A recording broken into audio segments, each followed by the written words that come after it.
guys, so I wanted to elaborate a little bit on my video that I posted the other day. It's titled Intense Thoughts with Kenzie in the AM. And it basically dives into, can people of color perpetuate racism? So in the comments, my best friend Sailor put it perfectly. This is what it is. People of color cannot be racist because they are not of the dominant group. People of color can be prejudiced against white people, and for a very good reason. It's sadly ingrained in the culture. It was not that long ago in the 1940s that people of color couldn't cross the train tracks. You were not allowed to go past a certain area. You grew up knowing you look down when a white kid walks past you. This is how children grew up. You don't talk or have conversations with white people because it was that dangerous for them. This perspective has been handed down, and like I said, with good reason, to fear and be distrustful of the dominant group of white people. For clarification, I also do not identify as white. My ancestors come from all over the planet. Indigenous American, Asian, all of us have African ancestry, Middle Eastern, Eastern European, Western European, Ireland, all over the place. So when a person of color does not like and perpetuates hate towards a person of the dominant group considered white, they are not perpetuating racism, they are perpetuating prejudice. Now let's look at the difference between prejudice and racism. Now this is what Sailor said, and this hits the fucking nail on the head so hard. Racism is prejudice with power.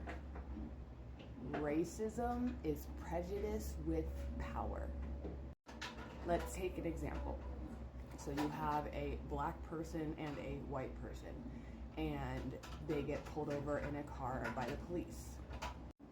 No matter if that white person who's in the car is the most allied person ever, or that white passing or white looking person is, because this is my experience, because I am white passing, and people look at me as if I am white even though I don't identify that way. Even if they are the most allied person ever and they have never perpetuated racism in their life, they are going to have the upper hand in the situation, because the mindset that's been passed down is that people of color are criminals. So the police officer, unless they are well educated on this, which police officers are becoming more educated on this, but let's say 10 years ago, maybe 5 years ago, 5 years ago, George Floyd, the person of color who's in the car is going to be looked at more, what's the word I want to say, more harshly, with more scrutiny than the person of the dominant group, the white group in the car. You ever heard the term walking while Mexican? I remember very vividly as a teenager being out there doing the most, walking around the streets at night, and I didn't even realize that this was privilege at the time, because we're not, even the people who want to understand and have always been taught to be understanding and accepting of all people. Baby, I don't know what you want. He's just sprawled out on the floor. Doesn't want to be with me, I don't know. He's a toddler. So anyways, when I came up, was brought up in a very accepting family. Like, there was never, I was taught that all people are people, and that's that.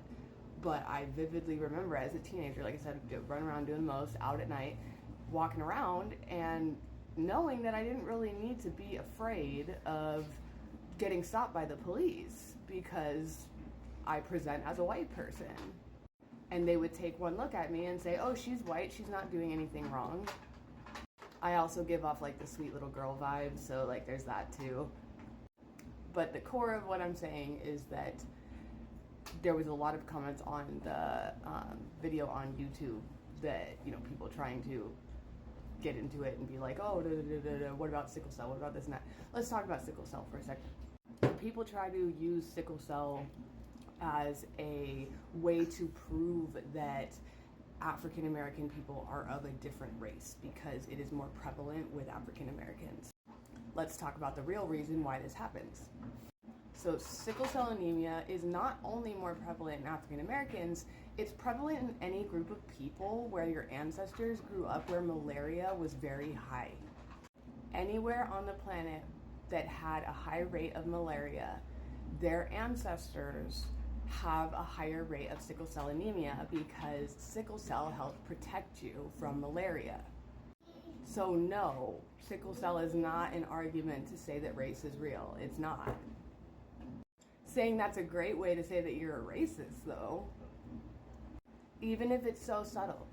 Like I said, when me as a teenager, growing up in a family that acceptance was just part of our values, I didn't even realize that me having that thought process was privilege. That's white privilege. And we're, as white passing or people who do identify as white, we're systemically taught to fall into that and to go with that idea. I have never wanted to check the white box ever in my life, and it wasn't up until about 4 years ago that I stopped checking the white box and I just check other or 2 or more races because I'm done. I'm done being put in that category. Never in my life have I ever aligned with any of the ideologies of whiteness. Never in my life have I ever wanted to participate in the culture that is whiteness. No. I don't claim it, I won't claim it. You can call me white all the fuck you want. I've been called white all my life. I will not claim it. And I will not sit back and participate in the systems that perpetuate racism. Ever. So remember, a person of color can be prejudiced with good reason. But racism is prejudice with power. There is a difference. Have a great day.